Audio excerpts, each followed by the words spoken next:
মার্কিন বিদেশ সচিব মার্কো রুবিওর 4 দিনের ভারত সফর। প্রথম সফর কলকাতা থেকে শুরু হচ্ছে। আজকে ঠিক সকাল 7টা নাগাদ দমদম এয়ারপোর্টে এসে তিনি পৌঁছন এবং এখান থেকেই কনভয় করে সোজা পৌঁছে যান মাদার হাউসে। তারপর সেখান থেকে চিলড্রেন হাউসে পৌঁছে যান তিনি এবং তারপর ভিক্টোরিয়ায় যাওয়ার কথা রয়েছে তার। রাজ্যে পালাবদল হয়েছে, এখন বিজেপির সরকার।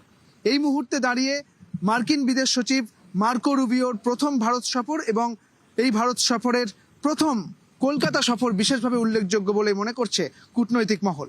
নানান বিষয় নিয়ে আলোচনা হতে পারে। রাজ্যে মার্কিন বিনিয়োগের ক্ষেত্রে একটি আলোচনা চলছিল, সেক্ষেত্রে মার্কিন বিদেশ সচিব মার্কো রুবিওর কলকাতাতে আসা একটি বিশেষভাবে গুরুত্বপূর্ণ বলে মনে করছে কূটনৈতিক মহল। তবে ভারতে মার্কিন রাষ্ট্রদূত সার্জিও গোর তিনি যেমনটা জানিয়েছেন যে প্রথম ভারত সফর মার্কিন বিদেশ সচিব মার্কো রুবিওর। কার্যত নানান বিষয় নিয়ে প্রধানমন্ত্রীর সঙ্গে তার আলোচনা হবে, প্রতিরক্ষা বিষয়ে, প্রযুক্তির বিষয়ে এবং অগ্রগতিও হবে, এমনটাই জানানো হয়েছে ভারতে মার্কিন রাষ্ট্রদূত সার্জিও গোরের তরফ থেকে। ক্যামেরায় খোকনের সঙ্গে সুদীপ্ত, নিউজ 18 বাংলা।